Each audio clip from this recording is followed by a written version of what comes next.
It's often difficult for men to relate to material or resources on spirituality, spiritual development, or spiritual growth.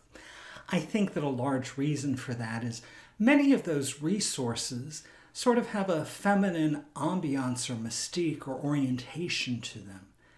Today I want to talk about 3 keys that I think are important to understand about men and masculinity that become a foundation for how we understand spiritual growth and spiritual development for men. As I do that, I want to invite you to subscribe to this channel, as well as to click the bell so you're notified of future videos. So the first key that I think is very important is to recognize the kinds of images that Western culture conveys to us about what it means to be a man and what it means to be masculine. Those values often have to do with strength, with ruggedness, with individualism, with being on top of things, being successful, really being one's own man. And that being masculine really conveys that sense. It's difficult for men, given those values, to understand what it means to be more vulnerable or open or experience care and compassion whenever we're socialized to really be strong and on target and not show any weakness. James Nelson, an ethicist, a few decades ago explored this in one of his books and talked about his own journey in trying to understand where he could come to an awareness of these things that are often associated with being feminine and not masculine. And he noticed several things. The first was the way we use language. And this is very important. When we talk about computer systems working, we refer to them as being up, and when they're not working, they're down. When we think we have a good idea or someone has a good idea, we say it's penetrating and insightful. But an idea that's not so good, it's sort of fuzzy and soft.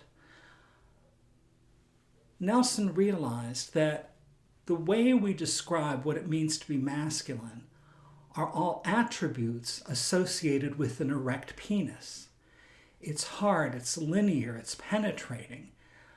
But then issues and characteristics of being soft and vulnerable and in need of care, we associate those things with femininity and with women. And he asks, aren't both things in men, aren't the strength as well as the need for care, both part of men's experience? And one of the things he points out is that our natural experience as men is not an erect penis, but is the soft phallus. The soft phallus that needs to be protected because it's a vulnerability for us. It's where we can be hurt most. So instead of trying to look at how women are, we need to get more in touch with what about us as men can help us understand being vulnerable and needing care and needing support, because that's part of who we are. So that both sets of attributes are within us as men. And we've often ignored those, so that a basis for developing our growth and our spirituality has to do with understanding that balance within us, as part of us.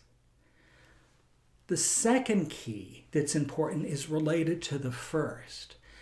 Because of these masculine attributes the culture gives us about being independent and strong and out on our own, we've often clung to images that reinforce that, and we need to really question those images. A good example of that is the way in which the lone wolf has become such an iconic image for young men. The lone wolf, believed to be out on its own, making its own way, being that mean lone wolf fighting for its own survival. Well, it is fighting for its own survival. Because if you know anything about wolves, wolves are pack animals. Wolves survive and thrive because they are in a pack and have ordered relationships with other wolves. The lone wolf comes about because that wolf did something to disturb the balance in the pack So they threw him out. They ran him out of the pack. And outside of the pack, most lone wolves don't live a year. Most can't make it through the next winter. That's because wolves hunt together. They feed each other. And a wolf on its own can't hunt well enough to survive. So it's very important that wolves be part of packs. And if you're thrown out of one, then you need to get in with another. And if you don't, you're not going to live long. That's so important for us to realize for men, as men, that we need relationships with others. And just like in a wolf pack has multiple kinds of relationships. We need multiple kinds of relationships. And it's in those relationships that we grow and thrive and become who we really are meant to be. The third key also builds on the first two. And that's recognizing that our relationships as men are often formed in different ways than relationships among women. Relationships among men most often are formed through activities, things we have in common. So that men frequently have their work companions, they'll have the guys they play a sport with, and maybe there'll be different guys that they watch Sunday afternoon football with. Whatever it is, we cluster our friendships around activities, and there's often not a lot of crossover among them. I'm not saying that's bad in and of itself, but I think we build the relationships where we can.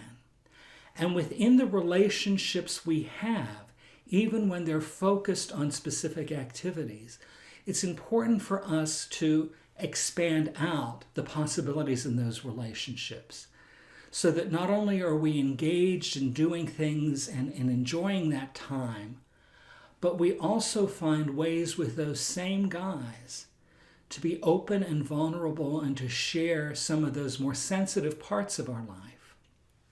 And when we do that, the depth of relationship builds even further. And that's important for our growth. It's important for our development. You see, in order for men to really grow psychologically and spiritually, it's important to understand some of the underpinnings that are part of being a man in Western culture and the images of masculinity that we have. And as we explore those and pick at them and pull at them in ways for our own benefit, then we're better equipped to be able to grow psychologically and spiritually. And it's in that we'll be able to find what's truly right for our own spiritual journey. Thanks for your time today. Be sure to subscribe to this channel, like the video, share it with others, and leave me some comments. I want to hear from you. And be sure to have a great day. Thanks.